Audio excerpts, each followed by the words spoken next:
పవన్ కళ్యాణ్ ని deputy CM గా తీసేసి నారా లోకేష్ ని పెట్టుకోవాలని అనుకుంటున్నారు. దాని మీద మీ ఒపీనియన్? ఆ పెట్టుకునే వాళ్ళు ఎవరంట, తీసేసే వాళ్ళు ఎవరంట? ఫస్ట్ తీయటానికి కూడా ఒక ఇది ఉండాలా, పెట్టుకోవడానికి కూడా ఒక ఇది ఉండాలా. తీసేసే వాళ్ళు ఫస్ట్ డిప్యూటీ సీఎం పదవి ఆయనకే ఎందుకు ఇచ్చారంట? ఆయన ఏం చేస్తాడని చెప్పేసి డిప్యూటీ సీఎం పదవి ఇచ్చారంట. పదవి ఇచ్చారు అంటే దానికి కూడా ఒక అర్హత ఉండబట్టే కదా ఇచ్చింది. మరి ఆయనకి ఐటీ శాఖలో ఇంకా వేరే శాఖలలో ఇవన్నీ మరి నారా లోకేష్ గారికి వాటిల్లో అర్హత ఉంది కనుక ఆయనకి అక్కడ ఇచ్చారు. డిప్యూటీ సీఎం గా ఇతనికి అర్హత ఉంది కనుక ఇతనికి ఇచ్చారు. ఇప్పుడు ఇప్పుడు పవన్ కళ్యాణ్ గారిని డిప్యూటీ సీఎం పదవి నుంచి తప్పించి ఆయనకి ఏ పదవి ఇస్తారంట? మరి నారా చంద్రబాబు నాయుడు గారు పక్కన కూర్చొని మరి సీఎం పదవి ఇస్తారా? కొడుకుని డిప్యూటీని చేసి సీఎంని పవన్ కళ్యాణ్ గారిని చేస్తారా? చేయలేరు కదా. మరి చేయలేనప్పుడు ఈ మాటలు అన్నవాళ్ళు ఎవరు, విన్నవాళ్ళు ఎవరు?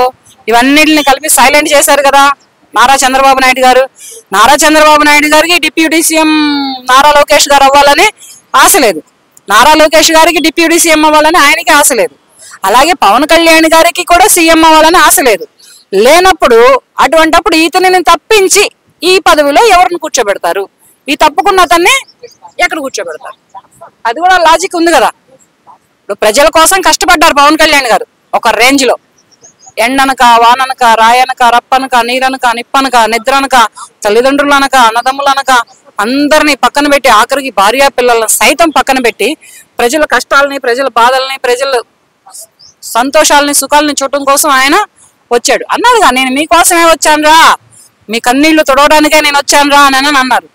లేకపోతే ఆయన చేసుకునే సినిమాలు, ఆయన ఉన్న హీరో ప్రొఫెషనల్ కి ఆయనకి సరిపోద్ది, అవసరం లేదు రాజకీయాల్లోకి రావాల్సిన అవసరం.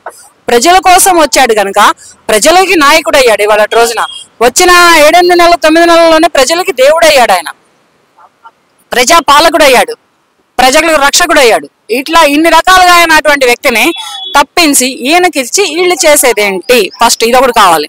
అవన్నీ జరిగిన పనులు. ఆయన ఒప్పుకుంటే దింపేసేస్తారు, ఈయన ఒప్పుకుంటే ఎక్కిస్తారు. మరి వీళ్ళిద్దరు ఒప్పుకోవట్లేదు. డిప్యూటీని అవ్వాలి అని నారా లోకేష్ గారు చెప్పట్లేదు, నేను తప్పుకుంటాను అని పవన్ కళ్యాణ్ గారు కూడా చెప్పట్లేదు. చెప్పనప్పుడు ఈ మిగతా వాళ్ళకి ఏంటి అవసరం?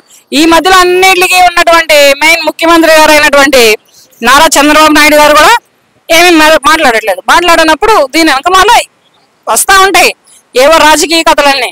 అన్నిటిని కూడా పట్టించుకున్నా కానీ కష్టమే. ఒకవేళ ఈయనని తప్పించి ఆయన ఎక్కిస్తే ఆంధ్రప్రదేశ్ రాష్ట్రం అనేది ఒక అట్టుడికిపోతుంది. ఇద్దరు కలిస్తేనే చప్పట్లు వస్తాయి. రాలేదుగా, వచ్చిందా? 2 చేతులు కలిస్తేనే చప్పట్లు వస్తాయి. అలాగే వాళ్ళిద్దరూ ఒక కూటమి అయ్యి ఆ చంద్రబాబు నాయుడు గారిని లోపలేసినప్పుడు మరి ఈ మాట్లాడిన వాళ్ళందరూ ఇడిపించడానికి ఎందుకని వెళ్ళలేదంట? మరి పవన్ కళ్యాణ్ గారే ఎందుకు నా మనిషి, నా నాయకుడు, ప్రజల మనిషి, ప్రజలకి ఒక ముఖ్యమంత్రి కావాలి ఇక రాబోయే ఎన్నికల్లో అని మరి ఆయన వెళ్ళి ఫైట్ చేసి ఆయన ఎక్కడికి వెళ్ళాలో అక్కడికి వెళ్ళి ఎవరిని పట్టుకోవాలో వాళ్ళని పట్టుకుంటే చంద్రబాబు నాయుడు గారు బయటకు వచ్చారు. ఆ మాట చంద్రబాబు నాయుడు గారు కూడా చెప్పారు ఒక సమయ సందర్భంలో.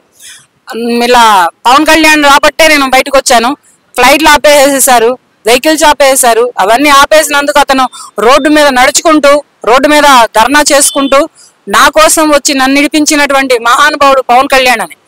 అటువంటి మహానుభావుడిని ఇవాళ రోజున పదవి నుంచి తప్పించి ఈయన పాముకునేదేంటి, ఆయన పొందేదేంటి? పవన్ కళ్యాణ్ గారిని తొక్కేయాలని చూస్తున్నారు అన్నాను, మాట నిజమేనా? చంద్రబాబు గారు అనుకోవాలి ఆ మాట. ఈ వీళ్ళందరూ ఎన్ననుకున్నా ఏమనుకున్నా లాభం లేదు. ఆ మాట చంద్రబాబు నాయుడు గారు అనుకుంటే అతను ఎక్కడి నుంచి సీఎం పదవి ఎక్కాడో తెలిసిద్ది. అతను jail seat to cell seat to CM seat వచ్చారు, అవును కదా?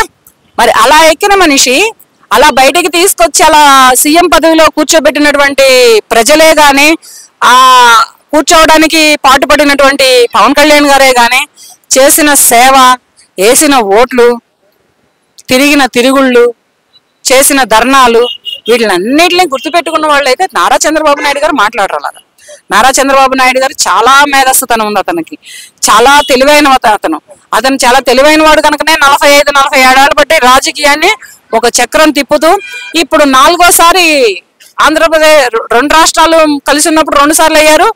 ఇప్పుడు 2 సార్లు ఆంధ్రప్రదేశ్ రాష్ట్రంలో ఒక రాష్ట్రంలోనే ముఖ్యమంత్రిగా రాణిస్తున్నారు. అంటే దాన్ని బట్టి కూడా ఆలోచించుకోవాలి.